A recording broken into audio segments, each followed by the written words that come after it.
اب سوال پیدا ہوتا ہے قیام اللیل سے مراد کیا ہے؟ یہاں پہ میں تراویح کی کا جو پس منظر ہے وہ بیان کر دینا چاہتا ہوں۔ دیکھیے جیسا کہ ہم نے خطبے میں بھی دیکھ لیا، اللہ نے قیام اللیل جو ہے اسے فرض نہیں ٹھہرایا تطوعا، قرآن مجید میں بھی اس کا کوئی ذکر نہیں، احادیث میں اس کی تشویق و ترغیب پوری موجود ہے۔ ایک اور حدیث بھی ہم بعد میں پڑھیں گے اس پر۔ اس کا پس منظر کیا تھا کہ اس کو چھوڑ دیا گیا۔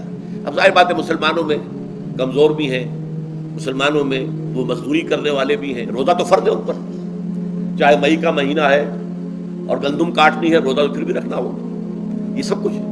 لیکن یہ کہ رات کو پھر کھڑے رہنا ان کے لیے، جاگنا ممکن نہیں، لہذا ان کے اوپر یہ چیز فرض نہیں۔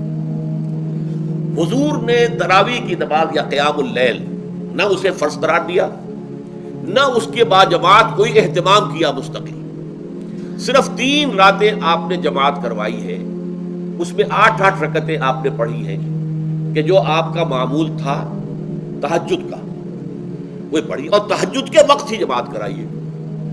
یہ ہے وہ حدیث۔ اس کے علاوہ کسی نماز تراویح جو ہے جو ہم پڑھتے ہیں 20 رکعتیں عشاء کے ساتھ متصل، اس کا کوئی ذکر نہ دور نبوی میں ہے نہ دور صدیق اکبر میں ہے۔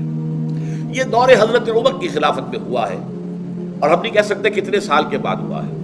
حضرت عمر رضی اللہ تعالیٰ عنہ کی خلافت کا دور جو ہے وہ تو 10 برس ہے، ہو سکتا ہے 5 برس کے بعد ہوا ہو، 6 برس کے بعد ہوا ہو، 12 ہوا ہے ان کے عہد میں۔ حضرت عمر ایک مرتبہ مسجد میں داخل ہوئے، مسجد نبی میں، تو دیکھا کہ کچھ لوگ 8 10 12 جو ہے وہ ایک جو ہے حافظ کے پیچھے کھڑے ہوئے اور قرآن سن رہے ہیں، کچھ دوسرے کونے میں کھڑے ہیں، کچھ کہیں اور کھڑے ہیں، مختلف جماعتیں ہو رہی ہیں۔ تو انہوں نے سوچا کہ کیوں نہ ان سب کو ایک امام کے پیچھے جمع کر دیا جائے، اور اس کے لیے لوگوں کی سہولت کے لیے عشاء کے ساتھ متصل رکھ دیا جائے، اس لیے کہ تہجد کے وقت اٹھنا جو ہے وہ تو ہر کس و ناقص کا کام نہیں ہے، کہ عشاء کے بعد اگر تھوڑا سا اضافی وقت ہو صرف، تو یہ ہر شخص کر لے گا، مزدور بھی کر لے گا۔ لہذا آپ نے یہ نظام تجویز فرمایا کہ عشاء کے متصلاً بعد 20 رکعت نماز پڑھی جائے اور ایک امام کے پیچھے پڑھی جائے۔ یہ گویا کہ اجتہاد ہے حضرت عمر رضی اللہ تعالی عنہ، اس کو آپ نے خود بدعت بھی قرار دیا ہے، لیکن بدعت حسنہ۔ بدعت کس اعتبار سے؟ لغوی اعتبار سے، نئی بات، اس لیے کہ حضور کے زمانے میں نہیں تھی، تو یہ اس طریقے سے ایک نئی بات ہے۔ لیکن یہ بات چونکہ بہت اچھی ہے، بہت عمدہ ہے، آپ جب یہ نظام چل پڑا تو ایک دن مسجد میں آئے، دیکھا کہ بڑی بھری مسجد ہے، صحابہ کھڑے ہیں اور ایک امام کے پیچھے قرآن سن رہے ہیں۔ آپ نے فرمایا نعم البدعۃ ھذہ، یہ جو ہم نے نئی بات شروع کی ہے یہ بہت اچھی ہے، بہت عمدہ ہے۔ اب یہاں سے فرق واقع ہو گیا ہے۔ ایک تو اہل تشیع جو ہے وہ تو ویسے ہی حضرت عمر سے بہت دشمنی رکھتے ہیں، عناد رکھتے ہیں، تو حضرت عمر کے اجتہادات سے انہیں نفرت ہے، انہیں دوری ہے، چاہے وہ کوئی سا بھی حضرت عمر کا اجتہاد ہو۔ ہمارے ہاں اہل حدیث حضرات بھی در حقیقت حضرت عمر یا کسی اور خلیفہ راشد کے فعل کو وہ سمجھتے ہیں کہ یہ ایگزیکٹو آرڈرز ہیں، یہ ہمیشہ کے لیے نہیں ہے۔ حضرت عمر نے اپنے دور میں ایک نظام قائم کیا، ان کے دور کے لیے ٹھیک تھا، یہ ہمیشہ کے لیے نہیں۔ ہمیشہ کے لیے وہ 8 ہی رکعتوں کے قائل ہیں، وہ تہجد والے، لیکن اس میں بہرحال انہوں نے بھی خود یہ اضافہ کیا ہے کہ وہ 8 رکعتیں وہ عشاء کے ساتھ متصل پڑھتے ہیں، تہجد کے وقت تو نہیں پڑھتے۔ اور حضور نے تو صرف 3 روز جو ہے وہ کرائی تھی جماعت، وہ لوگ 30 دن یا 29 دن پڑھ رہے ہیں، تو اضافہ تو انہوں نے بھی کر دیا، تو نظام میں تبدیلی تو ہو گئی۔ لیکن اہل سنت جو کہلاتے ہیں، ہمارے جو 4 جو ہیں، جو ہمارے مسلک ہیں، حنفی، مالکی، شافعی، حنبلی، ان کا اتفاق ہے اس پر حضرت عمر کا، کیونکہ ان کے سامنے اصول یہ ہے کہ حضور نے فرمایا علیکم بسنتی وسنت الخلفاء الراشدین المہدیین، تم پر لازم ہے کہ میری سنت کو پکڑو مضبوطی کے ساتھ، اور میرے خلفاء راشدین مہدیین جو ہیں ان کی سنت کو پکڑو۔ اس اصول سے یہ 4 فقہ جو ہیں حضرت عمر کے اجتہادات جو ہیں ان کو بھی پابندی سمجھتے ہیں کہ تمام عمر کے لیے، قیامت تک کے لیے امت مسلمہ پر ان کی پیروی لازم ہے، لہذا اس میں اجماع ہے۔ اور یہاں تک کہ یہ سب سے آخری جو اس میں مسلک پیدا ہوا ہے زمانی اعتبار سے، سب سے پہلے مسلک جو ہے حنفی پیدا ہوا ہے، پھر مالکی پیدا ہوا ہے، پھر شافعی پیدا ہوا ہے، اور پھر حنبلی آخری ہے۔ اور امام احمد ابن حنبل بہت بڑے محدث بھی ہیں، مسند احمد ابن حنبل جو ہے وہ بہت بڑی کتاب ہے، بہت اہم کتاب ہے، جامع کتاب ہے، تو ان کے ہاں بھی 20 رکعتیں ہیں۔ چنانچہ حرمین شریفین میں، سعودی عرب میں، مکے اور مدینہ منورہ میں جو نماز تراویح ہوتی ہے اس کی 20 رکعتیں ہیں، لیکن اہل حدیث حضرات جو ہے وہ اس 8 کے اوپر اکتفا کرتے ہیں۔ بہرحال یہ ایک اختلاف ہے جو میں نے اس کا پس منظر بیان کر دیا، لیکن اس 20 رکعت نماز سے ادا کرنے سے، جو کہ زیادہ سے زیادہ 50 منٹ یا 1 گھنٹہ لگتا ہے، اس سے وہ قیام اللیل کا حق ادا نہیں ہوتا۔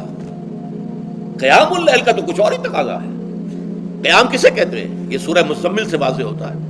یا ایھا المزمل قم اللیل الا قلیلا نصفہ او انقص منہ قلیلا او زد علیہ ورتل القرآن ترتیلا۔ آدھی رات یا آدھی رات سے کچھ کم، یعنی تہائی رات یا آدھی رات سے کچھ زائد، 2/3 رات، یہ ہے قیام اللیل۔ چنانچہ سورہ مزمل ہی کی آخری آیت جو دوسرا رکوع مشتمل ہے جس پر، اس میں صاف کہہ دیا گیا ان ربک یعلم انک تقوم ادنی من ثلثی اللیل ونصفہ وثلثہ وطائفۃ من الذین معک۔ اے اللہ کے نبی، اللہ خوب واقف ہے کہ آپ بھی اور آپ کے ساتھ ایک جماعت بھی رات کو کھڑی رہتی ہے، 2/3 رات یا آدھی رات یا 1/3 رات۔ تو یہ سارا معاملہ جو ہے قیام اللیل کا، گویا کہ کم سے کم 1/3 رات پر اس کا اطلاق ہو سکے گا، یہ نہیں کہ 1 گھنٹے۔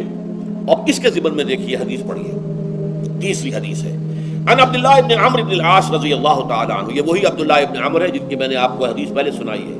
یہ ساری رات کھڑے رہتے تھے، پوری رات، اور ہر روز روزہ رکھتے تھے، جس پر حضور نے منع کیا، لا تفعل، مت کرو ایسا۔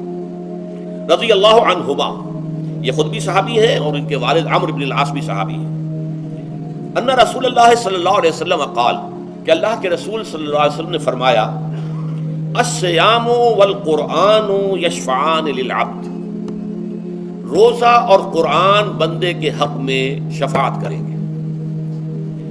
یقول الصیام، روزہ ہی عرض کرے گا اللہ کی جناب میں، اے رب پروردگار، انی منعتہ الطعام والشہوات بالنہار، میں نے تیرے اس بندے کو دن کے دوران کھانے پینے سے اور اپنی شہوت کا تقاضا پورا کرنے سے روکے رکھا، یہ میری وجہ سے روکا رہا، تو میری شفاعت اس کے حق میں قبول فرما، فشفعنی فیہ، میری شفاعت اس کے حق میں قبول فرما۔ وَيَقُولُ الْقُرْآنُ، قرآن کیا کہے گا؟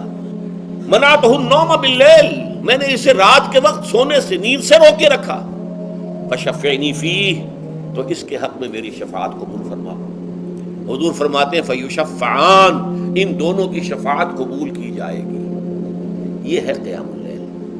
یہ قیام اللیل صرف تراویح کی نماز سے جو پڑھ لی جاتی ہے، اور ہمارے ہاں تو یہ ہے، وہاں کم سے کم یہ تو تھا، صحابہ کرام کھڑے ہوتے تھے تو جو قاری پڑھ رہا ہوتا تھا وہ ان کے دل میں اترتا جاتا تھا، اس کا مضمون اور مفہوم جو ہے ان کو معلوم ہے، لہذا وہ اس کی زبان سے نکلا ہوا ہر لفظ ان کے قلب کی گہرائیوں تک اتر رہا ہے۔ یہاں تو یہ ہے پیرٹ لائک حافظ ہے، اسے خود پتہ نہیں میں کیا پڑھ رہا ہوں، اکثر حفاظ جو ہیں وہ عالم تو نہیں ہوتے، اور جو سن رہے ہیں انہیں کچھ پتہ نہیں ہم نے کیا سنا ہے، تو ٹھیک ہے، کم سے کم ثواب تو انہیں ملے گا کہ انہوں نے وقت نکالا ہے، 1 گھنٹہ ہی اضافی صحیح، لیکن بہرحال اس کا وقت انہوں نے نکالا ہے، محنت کی ہے، کھڑے رہے ہیں، ثواب ملے گا۔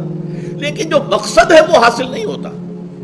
اس مقصد کے حصول کے لیے اول تو قیام اللیل کی کم سے کم مدت 1/3۔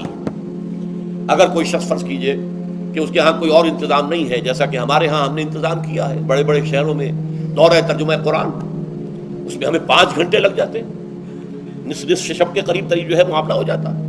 اس میں کیا ہوتا ہے کہ ہر 4 رکعت سے پہلے جو اس کے اندر پڑھا جانا ہے حصہ قرآن کا، اس کا پہلے ہم مطالعہ کرتے ہیں بیٹھ کر، ترجمہ اور کچھ موٹے موٹے نکات کی جو ہے وضاحت، پھر کھڑے ہو گئے اور قاری صاحب کے پیچھے 4 رکعتوں کے اندر وہ 4 رکوع یا جتنے بھی ہیں پڑھ لیے، سن لیے، پھر بیٹھ گئے 4 کے بعد پھر اگلی 4 رکعتوں کے اندر جو کچھ پڑھا جانے والا ہے اس کا ترجمہ، اس کی تفہیم ہو گئی، پھر کھڑے ہو گئے، پھر سن لیا۔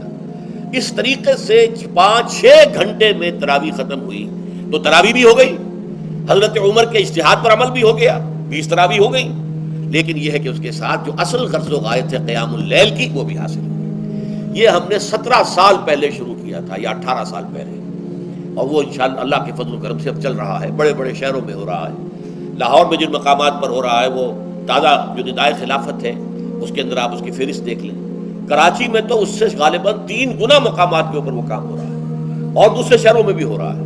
تو اس سے در حقیقت وہ غرض و غایت، وہ حکمت جو ہے پوری ہوتی ہے کہ یہ دونوں چیزیں پیرلل ہیں۔